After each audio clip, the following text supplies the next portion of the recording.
Around the troubled world gave me room to breathe. I left the dirty streets and bitter winds, followed the breeze. The fish gave me his skin so I could swim. In the oceans of the deep gave me room to breathe. I left the dirty streets and bitter winds, swam in the seas. It doesn't matter what you say, you just can't hurt me anymore. I am not about to change my reason. And however much it hurts, you've got to try and understand. You're not the only one with broken feelings. The child gave me her eyes so I could see beauty in the simplest of things. I left behind confusion, silent screams, followed my dreams.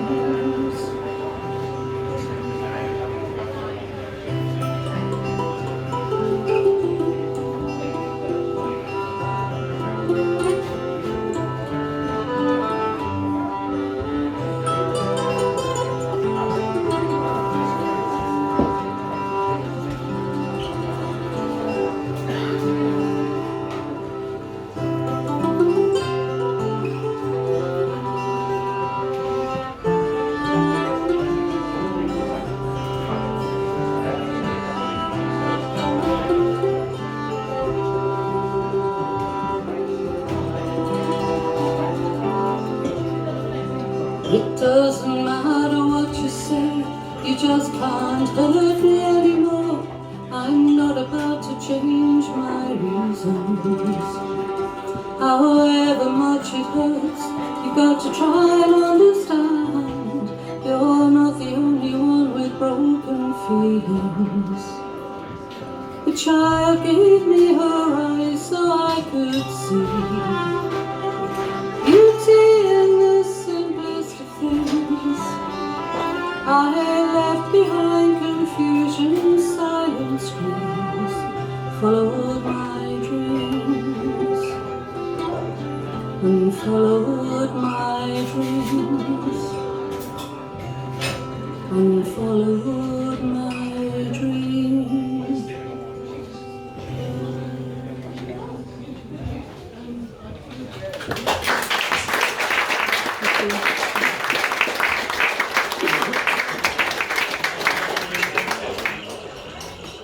John Clare would have known this tree, the willow on the riverbank, so gnarled it's made its own canopy of shadow.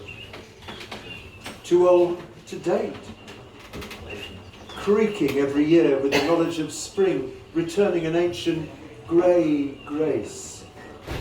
Children swing on it across the narrow river.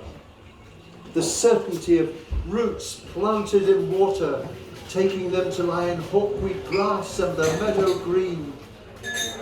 It's kept its philosophy of leaves, monument in cold light, enough twigs to build a fire, a trunk strong enough to withstand the heat of flames. Underneath, the path stretches to the wood, to other places left to go wild, a place to lean back and listen, touching dust, finding shelter on a hot afternoon, like a cave in the rain. Like the slow surprise of a fiddle.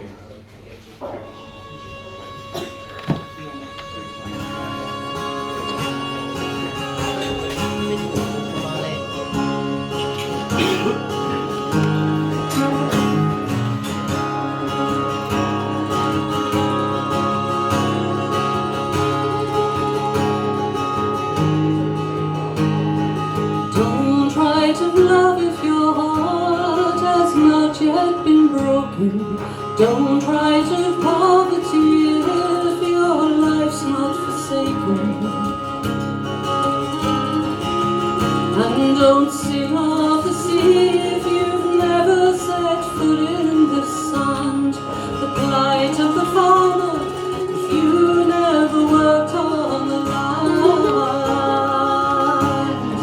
And don't write of the things you don't know, no. Sing the songs of the places you'll never go. Write what you know.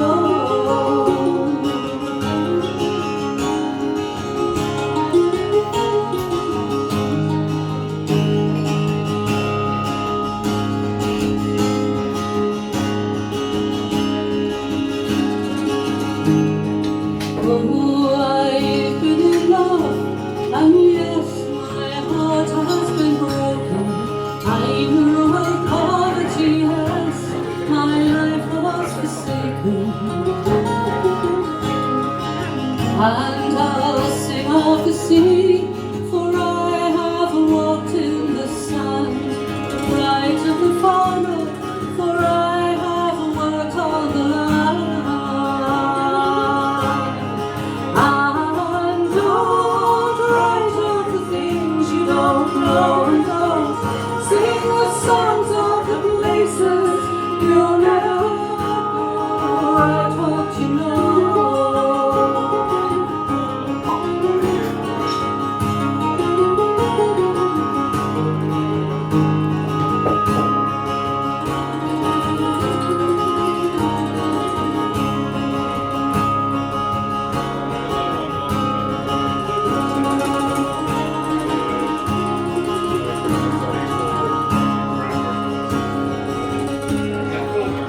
No tinker, no tailor, no soldier or weaver for trade, not lived by the cross, my soul it has yet to be saved. And don't sing in the chorus without understanding the song. Who's to say what is the right and what is the wrong? And don't write of the things you don't know, no. Sing the songs of the places you'll never go. Write what you know.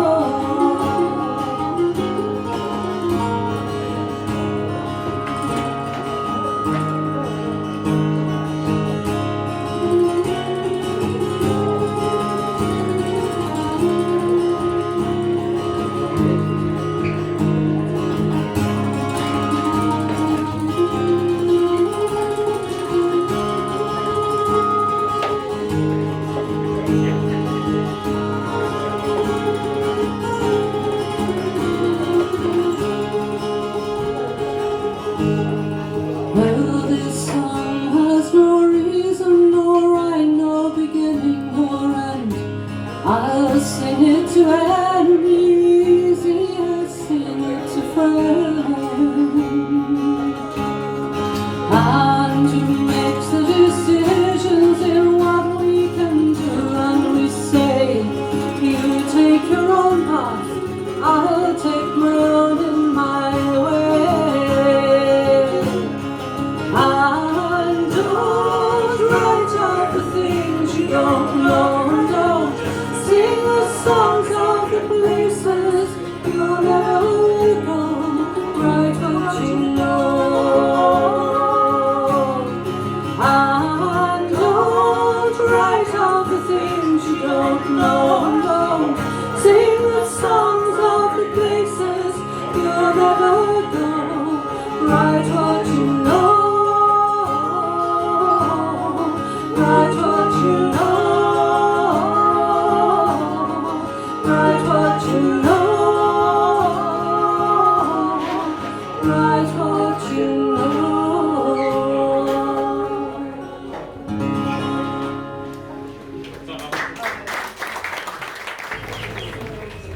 Fenlight is grey, a yellow wash on paper, a tincture from stone. Each view a mirage, promising a border which turns another page. Because of the sky's perspective, it seems you can see forever into continents. Spires float like lantern slides, a shadow play of land. It might all be painted on silk, screens that lure the eye with seaboards and fogs, long stretches of sand. The sea wants it back in its tides. Underneath each one-street town, a rush of rivers. It's wise to keep a boat against the flood. Let ivy grow over the windows in case the light maddens you with dreams of drowned cities, or your eyes are blinded by the milk white of flint, the silver of an empty oyster shell.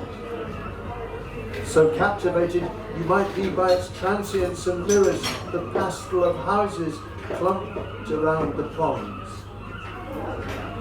In the brilliance of salt, on jeweled mornings, the ice floes gather in the east running tide.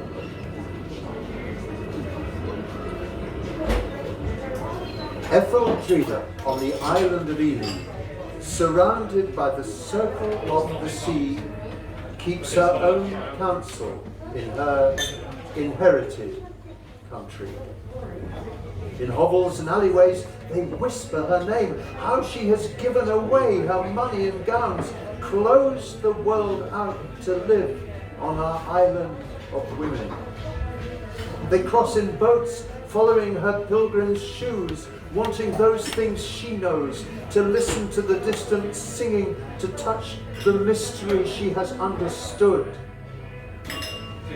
She lives by one candle, eats bread and the honey of bees, feeds vagabonds, takes in lost children, giving witness to stone and the sea which takes and gives back. The bodies of drowned sailors, baskets of silver fish. A warrior husband sent away to his castle. She, poor and barefoot, keeping a vigil in silence at a holy well, at the deep blue shrine of her lady.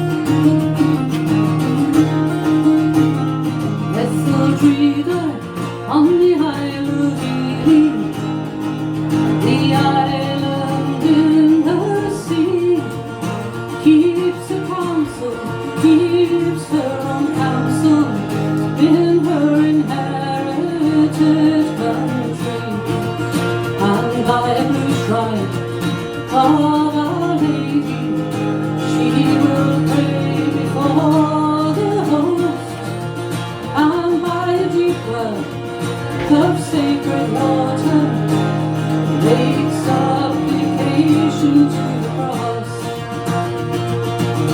They come in boats wanting everything she knows, to touch the distant singing, the flickering light that glows. Is it possible to live by the wind and light of a candle? She feeds the children, feeds the children, the vagabonds and the poor. Within the mystery, Etheltrida lives once more. She feeds the children, feeds the children, the vagabonds and the poor. Within the mystery, Etheltrida lives once more. They come in boats wanting everything she knows, to touch the distant singing, the flickering light that glows. Is it possible to live by the wind and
a tiger's eye. All the words for yellow are never quite enough. Cinnamon, saffron, daffodil does not name them. Too faint and home close for their practicality. Bronze comes closest, forged out of dust and clay, carved into decades, surviving desert storms. Or gold, a true colour, with its own alchemy to make the heart of daisies the casing of wasps, the thick sugar melt of honey, firecracker, a Catherine wheel. Their heads as high as his shoulders when he walks the rows. Their deep amber eyes keep him in acres, the strangeness of miles of them, Latin made, somewhere shimmering, seen from a passing train. Like a memory of plains where he might have been a painter, walking barefoot through stubble fields. Now he's a merchant of the sun, servant to all those who reach for it.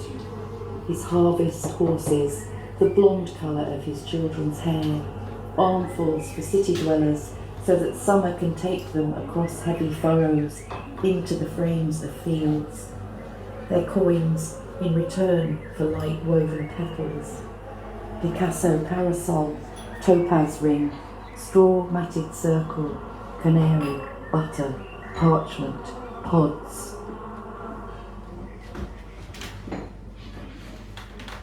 Thank you, Claire. You're an inspiration to us. That's theme song. Thank you for listening.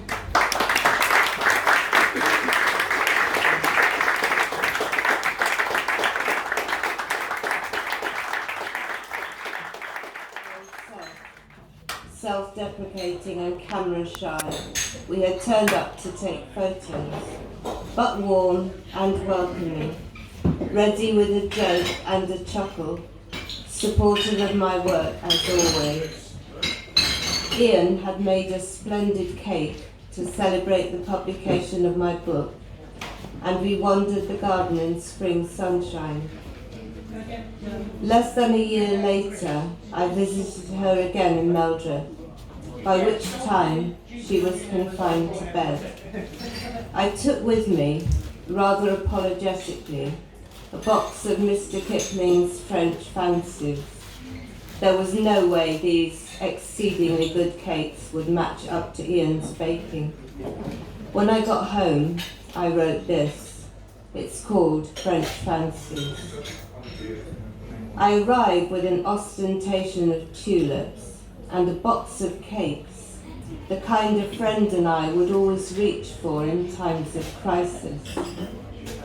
Your hands on top of the covers fidget. Sometimes you lift a hand, arrange a lock of hair. It's hard to find you in this new disguise. Only your eyes retain their habit, a moment's contact, a shying away. Silences stretch, widening the gap between us. I hear myself scrambling to fill the spaces, offering names, an anecdote, an aside, weather.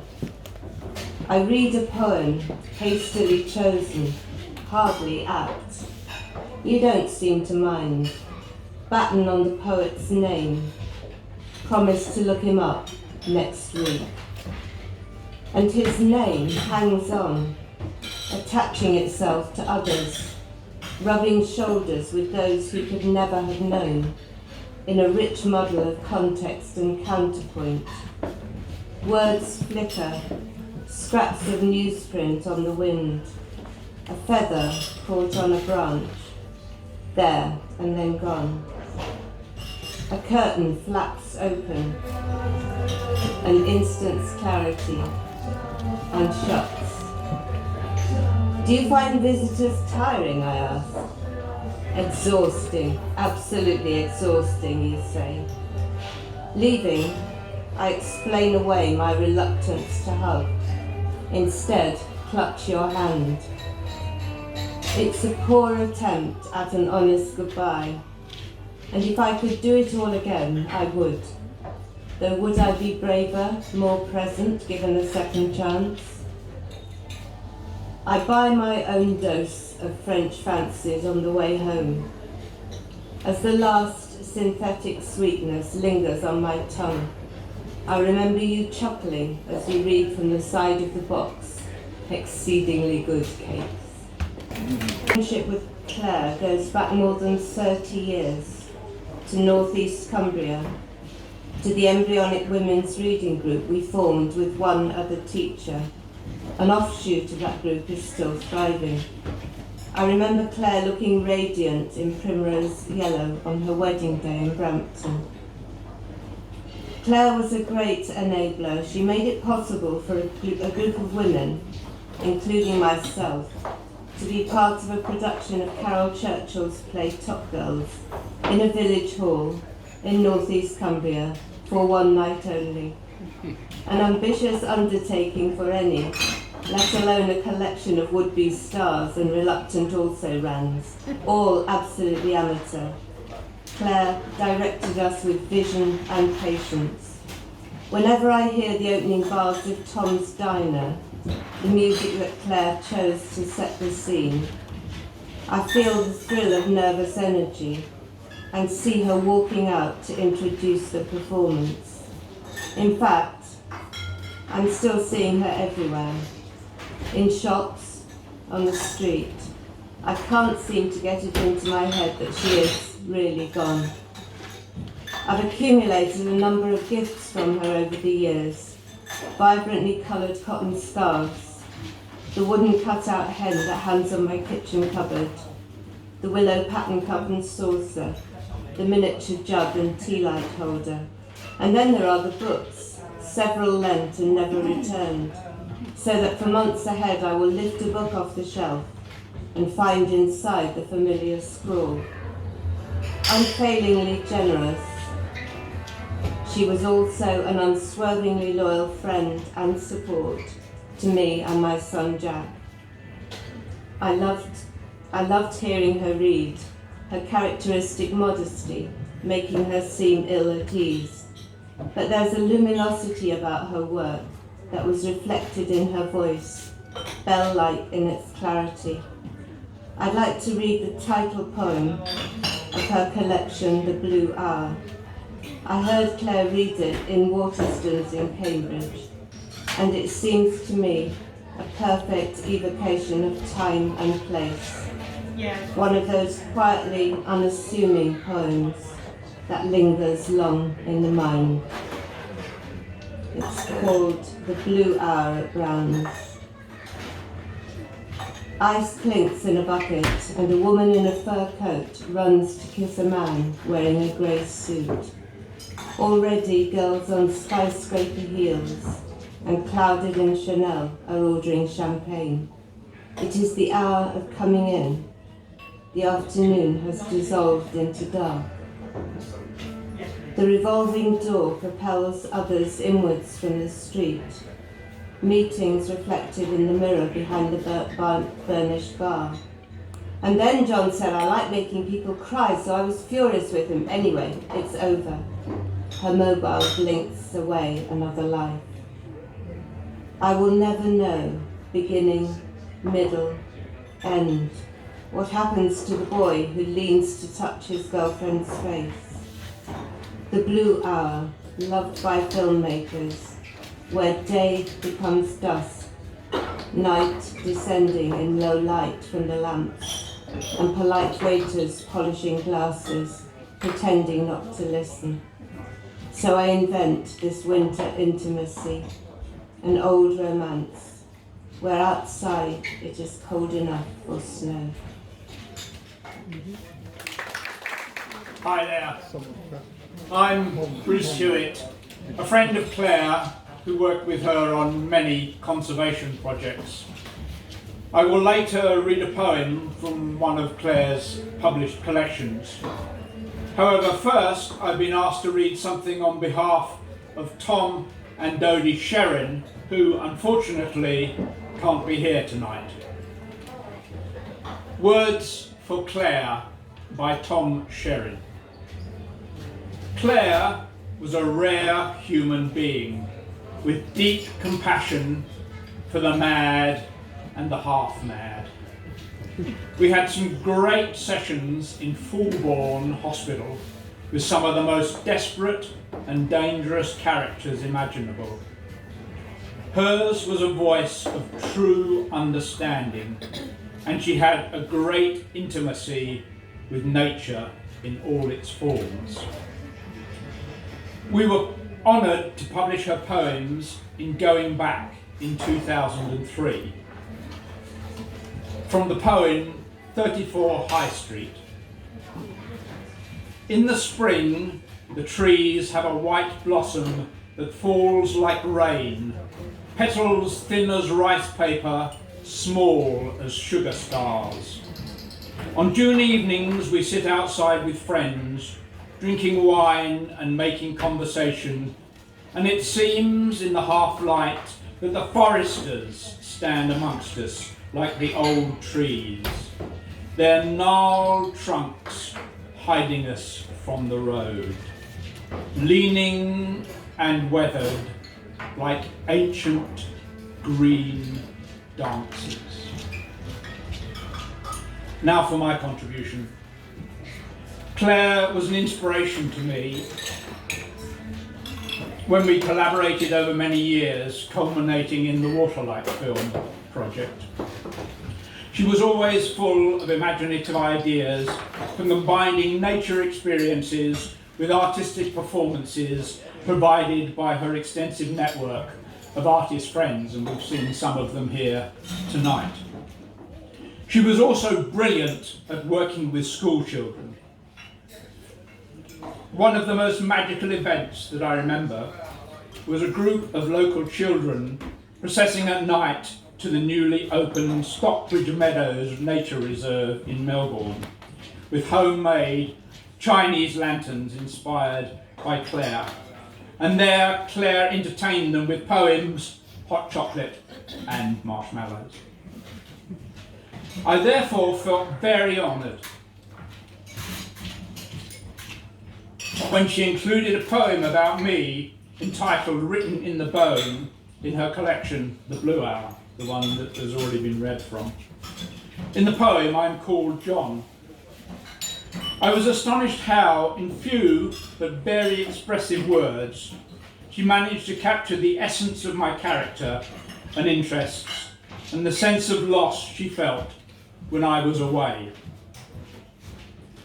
We feel that loss now that Clare has gone, but she lives on in these wonderful poems and helps us to understand what is written in the bone.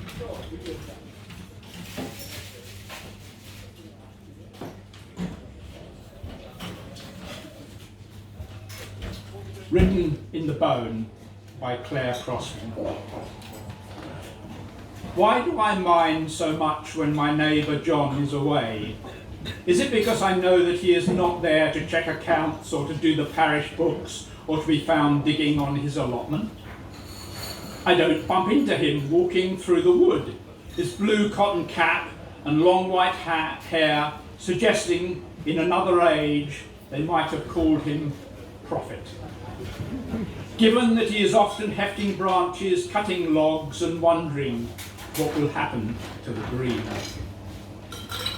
His car has been parked up for 27 days and the back garden has gone completely wild, sending messages of feral seeds beyond hedges and into the street to any pavement that will hold them. I tell myself it is because he cares, looks across the boundaries, takes time to consider his part of the town. In case we think he's gone away to take part in circle dancing, he is travelling along the eastern desert roads to understand what is tribal, or perhaps what is written in the bone. Thank you. And, I'm going to take a risk, actually, because what I have here is a short play, a musical, which Clare and I wrote. in 2007. So this is called A Complicity of Ghosts. There are stage directions that I'm not going to read. And I start, and Clare comes in with various pieces, and I'll hopefully read that through. Can you hear me? Yep. Okay, good, thank you. My dear Sarah, in effect we are writing to her. I languish here, the ghost of the costume basket, in this forsaken dressing room, and I picture you. I feel empty of your magic, yet laden with thoughts, full to the brim with tattered drapes, featherless fans, buckleless shoes, pale-faced powder, and rose for the lips. How time flies. It is so long since you were safe in my wicker arms, searching through the props of my silk-lined basket with its rope handles and brass fasteners. Home, and how home to spirits, thespian. I remember a child of the Enlightenment, how your precocious little fingers found a mask and a mirror to guide you from housemaid to muse, priestess to the dramatized persona. Do you remember how you danced ahead of the strolling players and hid amongst the costumes in my basket?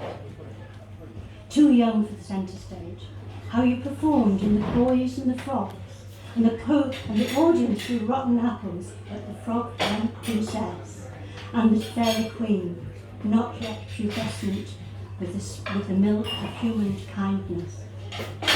I came high in the back of a cart, swinging my legs above muddy roads, beside all the others, my mother, father, brothers, sisters, all the actors and their friends. That was the texture of my life, and its warp and weft. Horses, ribbons, bells, straw to sleep on in the barns. Life was full of air, always moving into the richness of each new place, writing our surfaces as temporary, ephemeral, and then gone, leaving behind like a feather in an empty hall, mumming further across the land with our repertoire of costumes and disguises, marking each new place, shimmering, transforming it with our colours. We were spoken to, laughed with, applauded in every lamp hall lit you could find. They came to see our performance. All the candles burned right down before we finished. There was a thirst for our stories, threaded into my life like the rope that was used to tie the baskets to the horses. I exited in a place of exchange, a shape in the chiaroscuro places. I store my secrets within, silk ribbons and shawls, buttons and bows, and a maid's bonnet to crown dark tresses for you to recite Milton and Shakespeare to your betters, bettered only by your ordained conquering of Drury Lane. There you became an icon, one to look up upon, a Georgian Madonna, born out of Lady Macbeth, a woman who dared to speak its name, universal, a suffragette before your time, reading between the lines. So thank you, Clare, for being here. Thank you. Hi. Well, what do I say? All I have to say to you tonight is that when I met Clare, I met an extraordinary person and an extraordinary poet. I mean, she was modest, and I thought someone so brilliant. It touched me because that's how it should be. Her poems were authentic and had integrity because it came from somewhere, a connection that she had with nature. And that's amazing. I think that's what poets should be, really. So I'm going to read a poem here, and I hope I can see properly to read it, but I think I'll be all right. It's called The Making of Gardens. And that tells you quite a lot, actually. Making of gardens. To make a garden, you have to be really, really in touch with nature in a way that is so profound. And I think this poem says make of gardens for Ian. Clare is here tonight, in spirit and in her words. Right. I think I'm near enough. You're making a garden from the square patch of earth. All winter, you have considered shape and shadows, how you gave perspective to the sun. You could plant an acre of potatoes, but prefer to sit and gaze at the salmons sailing those leaning emerald stems, their heavy ivory heads. In another life, you might have been a naturalist of the word, seeds you collected and rolled and stored in packets, like the old women, like the old varieties country people know. Now that the sun's back, you burn old stacks, chrysanthemums, dried heads, wood, paper, powder, white dusts. The ground gives back what's given. Nothing between you and what you have made. You scatter poppy seeds in the dark. It will grow in wilderness. The salvaged wild hearts ease with dump amongst the grass, and lilies green and deepen in the damp amongst the privacy of trees. A tenderness you have shaped with your hands, a long border, a one arch for honeysuckle to climb. Everyone needs shelter and a place to dream. The garden full of violets and ferns after rain floats suspended. It's here that we can live under a few flung stars. And I think this is a beautiful poem, and it was really. Thank you very much.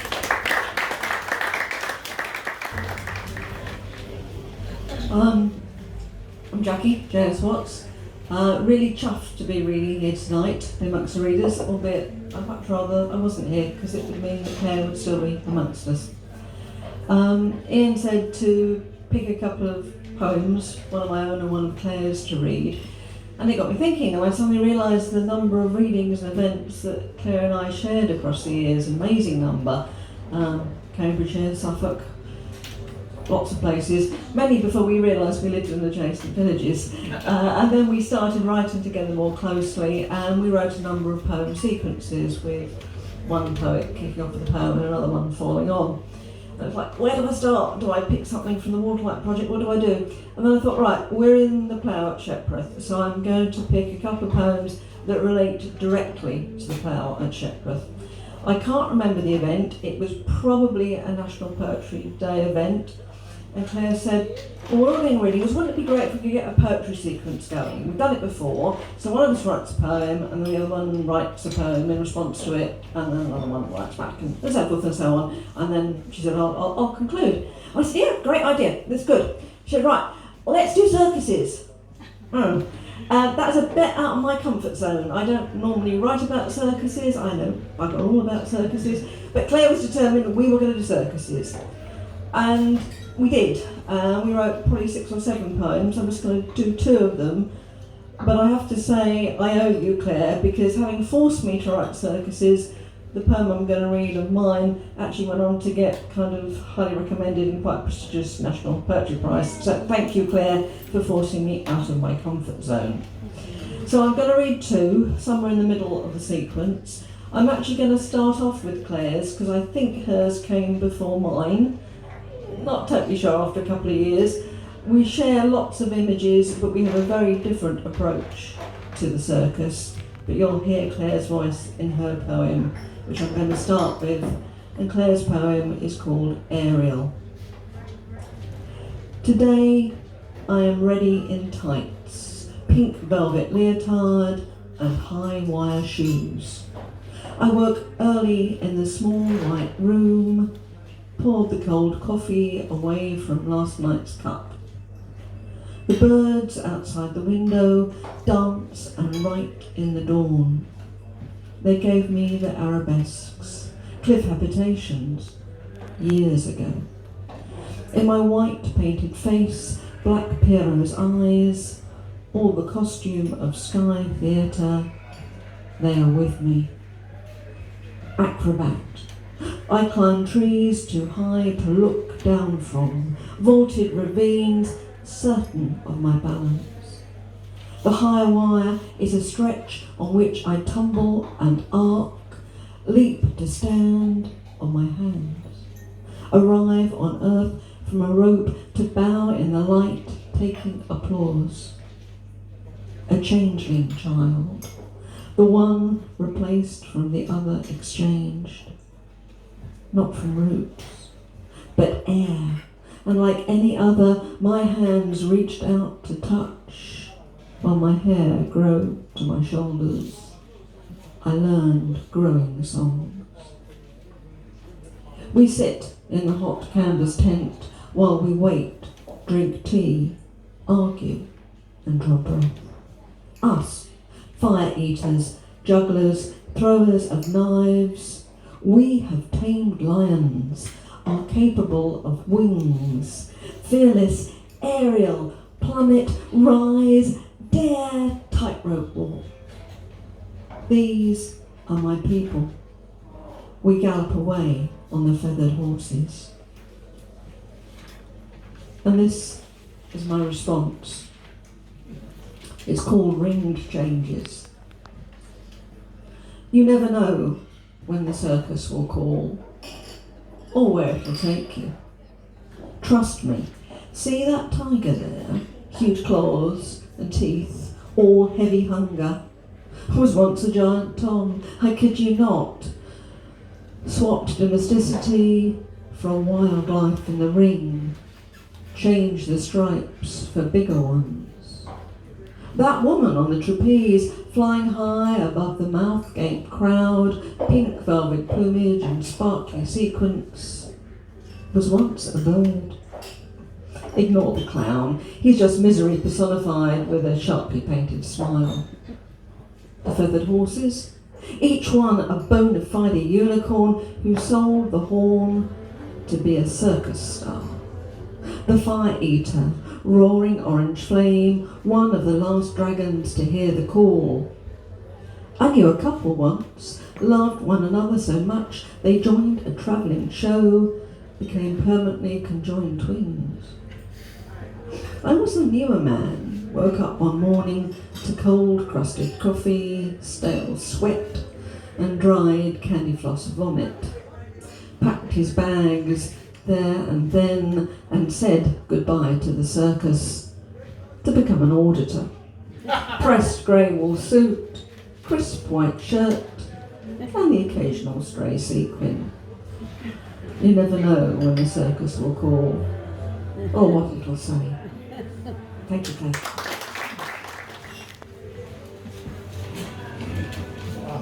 What an amazing night.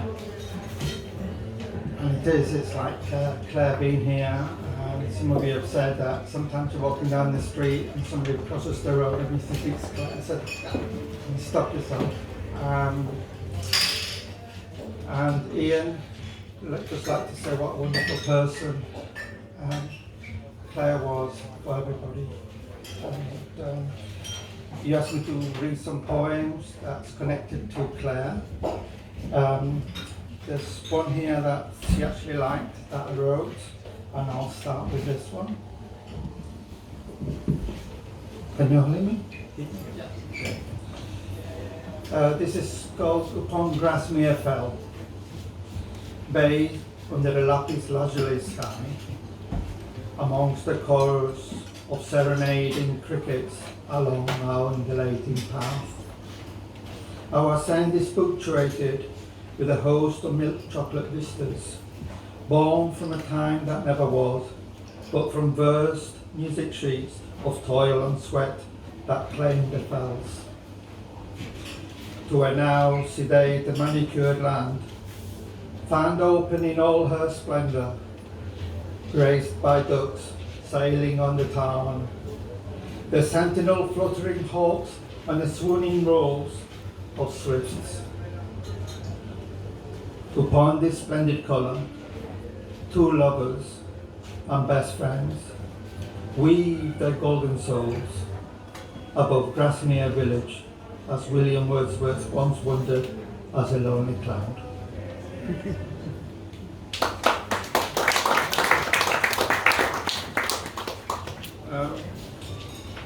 This second poem is, Claire asked me to write a poem about trees. I don't normally write about nature, and she basically, I think one of the things that Claire was very good at is take people out of the comfort zones, and they didn't always realise they were being taken out of the comfort zones, so people always grew. Since knowing Claire, I've actually looked at nature more. And this is she asked me to write something about a tree, so I got this willow tree, which is connected to my children. Gazing up, gazing up at our sentinel willow, marvelling at its height, like a child before mother's washing line, where sheets sway to the rhythm of the breeze, with its beckoning dreamlike tidal shades dancing against the sky. I paused to glance at the paintbrush on my palm, recalling a stroll along the river cam after collecting my daughter, Laura, my 5-year-old, from the Jesus Green Lido. Whilst holding my hand, Laura took and pointed gracefully at the line of willow trees on parade. I smiled as a proud dad, welcoming his daughter's inquisitive observations at nature's realm. We stopped, so I could hear again. They're like Van Gogh's. The trees? She nodded. As a matter of fact, I pondered quite a while, approvingly, trying to see through her eyes, not knowing how to return her cross. After a rally of thoughts, Laura helped me out. "The leaves," she explained, and there, as surely as all those draping blinds came to light, my smile beamed as I crouched down beside her to whisper, "Yes, indeed, like Van Gogh's brushworks." Her eyes lit up. In acknowledgement for the bullseye in communication, to then set forth with a sway in her swagger on her way home.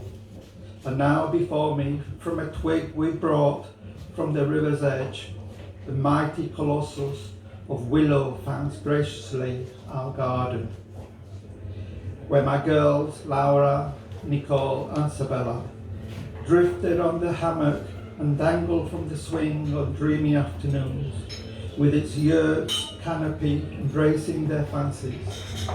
I smile at the willow, for the rings of time have come to pass, seeing my girls grow happy and strong as the willow tree has.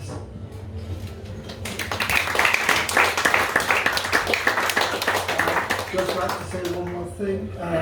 It's the letter to Clare, and it's basically, I think it's everything that we've all been saying tonight. It's encompassed in just a few words. And thank you, Ian, for letting me read this one out. Letter to Clare, like a silent, sparkling stream meandering down the fells, irrigating all the posies that shelter along your path, be it hawthorns or violets, daisies or primrose, we all grew and flourished in your poetry of humanity. Thank you, the flowers.